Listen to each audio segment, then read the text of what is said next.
back leading Britain's coronavirus response after his personal battle with the virus, and only a day after his fiancée gave birth. The Prime Minister faces mounting criticism of his government's response to the outbreak and questions over how to ease current restrictions amid a backdrop of rising deaths. But now, a glimmer of optimism in Britain's battle with COVID-19.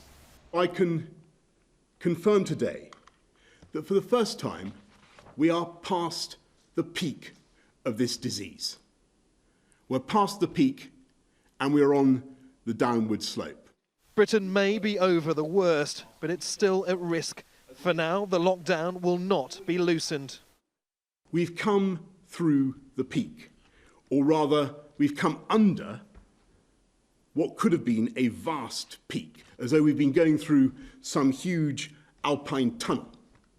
And we can now see the sunlight and the pasture ahead of us. And so it is vital that we do not now lose control and run slap into a second and even bigger mountain.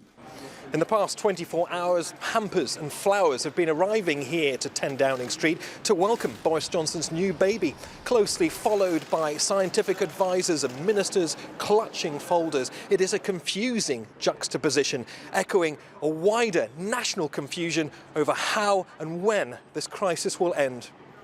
The government's also under mounting pressure to reach its mass testing target by Friday. At the start of April, the Health Secretary, Matt Hancock, said he was determined to deliver 100,000 tests per day. So determined, he reportedly made a £100 charity bet he'd achieve it. In recent days, mobile testing units staffed by the Army have been travelling around the country as the government races to meet its target. Smashing his goal with an Air Force flypast is Captain Tom Moore. He initially wanted to raise just over $1,000 for completing laps of his garden before his 100th birthday. He marked the milestone having raised more than $37 million for the National Health Service. The Prime Minister described Captain Tom as a point of light for the nation. The government is now under pressure to be a point of trust in uncertain times. Neave, Al Jazeera, London.